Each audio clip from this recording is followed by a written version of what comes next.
तो आज की इस वीडियो में हम एक इलेक्ट्रिक बल्ब बनाएंगे और ये बल्ब जो है 12 वोल्ट की डीसी पर चलाएंगे और साथ ही साथ एसी पर भी चलाएंगे और ये देखेंगे कि एसी और डीसी में चलाए गए बल्ब में क्या डिफरेंस हो सकता है। क्या एसी के द्वारा ये बल्ब इजीली चल सकता है या डीसी के द्वारा भी बल्ब ग्लो कर सकता है, या फिर इसे हम एक हाई वोल्टेज जनरेटर के द्वारा इसको 20,000 वोल्टेज का भी पोटेंशियल देकर देखेंगे।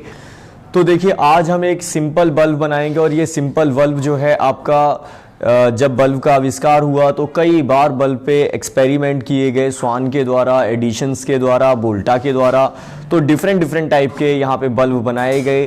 तो ऐसा ही हम एक बल्ब बनाएंगे। कल मैंने आयरन के वायर ले लिए हैं 2 और इस कैप के अंदर से इसको निकाला है और उसमें रैप कर दिया है नाइक्रोम वायर, और ये नाइक्रोम वायर जो कि आपका हीटर पे लगा होता है, और इसे मैं इसके अंदर डालूंगा क्योंकि नाइक्रोन वायर का रेजिस्टेंस काफ़ी ज़्यादा हाई होता है और जब इसमें हम कोई इलेक्ट्रिसिटी प्रोवाइड करेंगे तो वो इससे ग्लो करेगा। तो देखते हैं कि कितना ग्लो करेगा। तो अभी इस हाई वोल्टेज जनरेटर को हटाकर दूर रख देते हैं।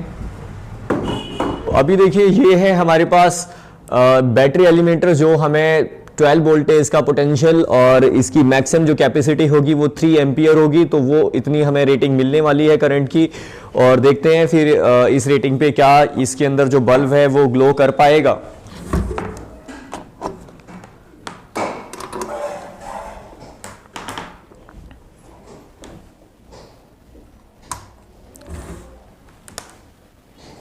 तो देखते हैं, मैं इसको जरा 12 वोल्टेज का पोटेंशियल प्रोवाइड कर रहा हूं, तो देखते हैं क्या फिनोमिना होगी, क्या ये ग्लो कर पाएगा।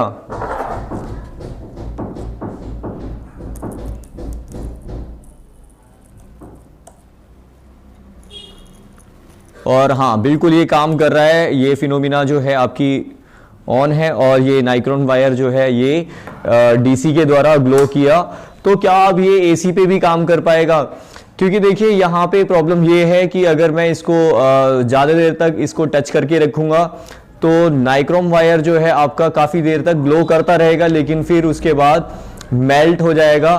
तो उसके बाद सर्किट जो है टूट जाएगा और करंट फ्लो करना बंद हो जाएगा इस वायर के अंदर। तो अभी आपने देखा कि ये डीसी में तो बहुत अच्छे से वर्क कर रहा है, और क्या ये एसी में उससे अच्छा वर्क करेगा या उसके जैसा वर्क करेगा अगर इसको उतनी ही कैपेसिटी की इलेक्ट्रिसिटी एसी की फॉर्म में प्रोवाइड की जाए। तो देखेंगे, एसी सप्लाई करने के लिए मेरे पे यहाँ पे ये स्टेप डाउन ट्रांसफार्मर है जो 220 वोल्टेज को कन्वर्ट कर देगा 12 वोल्टेज में, और इसमें मैक्सिमम 3 एम्पियर करंट ही रहना है। जैसा कि इससे पहले हमने देखा, बैटरी एलिमिनेटर ने भी 3 एम्पियर करंट और 12 वोल्टेज का पोटेंशियल दिया। तो जरा हम कंपेयरिंग करके भी देखेंगे कि कौन सा करंट जो है ज़्यादा बेटर है इस टाइप के बल्ब को ज़्यादा तेज ग्लो कराने के लिए। तो देखेंगे, यहाँ पे मैं इसको 12 वोल्ट से ही कनेक्ट कर देता हूं, क्योंकि अगर आप ये देखें तो इसमें आप डिजायर वोल्टेज प्रोवाइड कर सकते हो, लेकिन हम इसे 12 वोल्टेज का पोटेंशियल दे रहे हैं क्योंकि हम जितना ज़्यादा करंट इसको प्रोवाइड करेंगे और वोल्टेज जितना ज़्यादा रहेगा, ग्लो जो है इसके अंदर उतना ज़्यादा होगा। तो देखते हैं ज़रा, क्योंकि उसे भी मैंने 12 वोल्टेज का पोटेंशियल दिया था, इसे भी ज़रा अब हम 12 वोल्टेज का पोटेंशियल देंगे। तो सर्किट ऑन है और आप ज़रा ध्यान से देखेंगे कि इसमें ग्लो होगा या नहीं होगा एसी के द्वारा।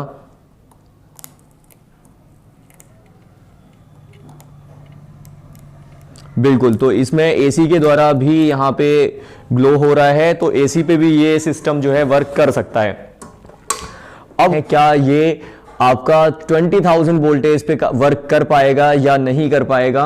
तो बेसिकली उसके लिए मेरे पास इंडक्शन कॉइल है, और ये इंडक्शन कॉइल जो है आपकी इस इंडक्शन कॉइल को, जो कि एक हाई वोल्टेज जनरेटर है, इसको कनेक्ट कर दिया बैटरी एलिमिनेटर से। बैटरी एलिमिनेटर इसको मैक्सिमम 12 वोल्टेज का पोटेंशियल और 3 एम्पियर करंट प्रोवाइड करेगी, और उस 12 वोल्टेज को ये 20,000 वोल्टेज में कन्वर्ट करेगा।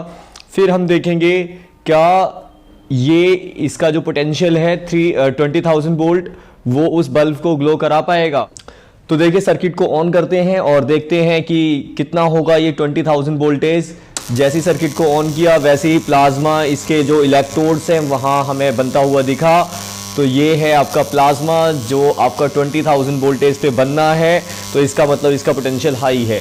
तो इस करंट को ज़रा हम सप्लाई करते हैं उस बल्ब के अंदर। तो देखिए सर्किट को मैं एक बार ऑन करता हूँ और नाइट में देखते हैं क्या होगा इसका विजन।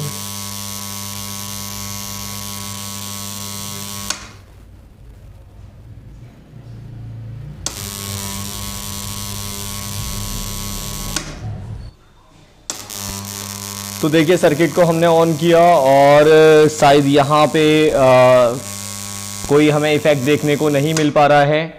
तो एक काम करते हैं, अब यह फिलामेंट को अब हटा देता हूँ और फिलामेंट जो है आपका बाकी इसको ऐसे ही यूज़ करके देखेंगे। तो यहाँ पे एक चीज़ तो क्लियर हो जाती है कि अगर आप बल्ब को ग्लो कराना चाहते हैं तो एक हाई करंट की रिक्वायरमेंट है, एम्पियर रेटिंग की रिक्वायरमेंट है, वहाँ पे वोल्टेज की रिक्वायरमेंट नहीं है कि आप हाई वोल्टेज दो। टेस्टिंग है और ये ग्लो कर रहा है और आपको यहाँ पे काफ़ी इंटरेस्टिंग रिजल्ट देखने को मिल रहा है कि इसने बल्ब तो ग्लो नहीं किया, हालांकि इस बॉटल के अंदर जब इसके फिलामेंट को हटाया मैंने तो इसने ये प्लाज्मा ज़रूर क्रिएट किया।